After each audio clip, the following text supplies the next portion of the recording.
Hello, I'm NyNy-Amann. Okay, that's not how you pronounce it. Whatever, screw this AI voice. She doesn't talk, so let's move on. Oh, and her name is Rose. Okay. So let's go over these 10 rules. I think this rule is the most obvious one to follow. No eating or drinking. It's a very important rule. I shouldn't have to explain why, but let's explain anyways.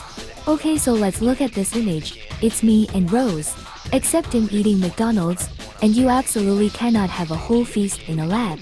My fries are literally infected. So, why can't you eat in a lab? Well, so it can look like this. But the main reason is, get ready, it's a mouthful. The rule exists to prevent accidental ingestion of hazardous chemicals, biological agents, or radioactive materials that can contaminate food, drinks, or surfaces, leading to serious illness or injury. Well, that covers one rule. Let's move on to the next rule, which is similar to the one I just explained. Don't taste chemicals. If you taste some, please expect infections and a trip to the hospital. Rule number 3. Avoid hot objects. If you are handling any hot objects, use heat-resistant gloves or tongs. Alright, rule number 4. Dress properly for the lab. Like, for example, no open-toe shoes.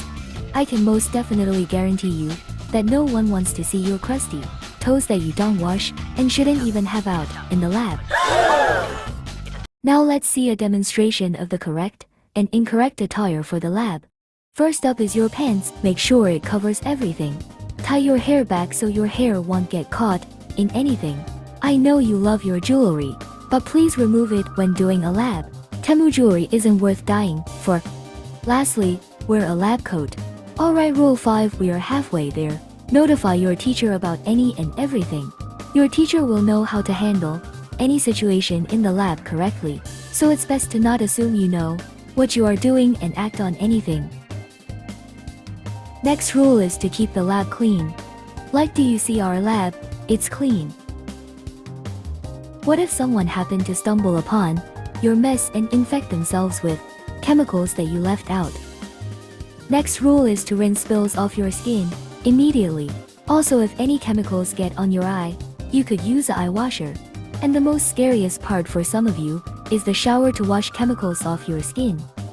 But this leads us to our next rule, which is to use PPE. What does PPE stand for?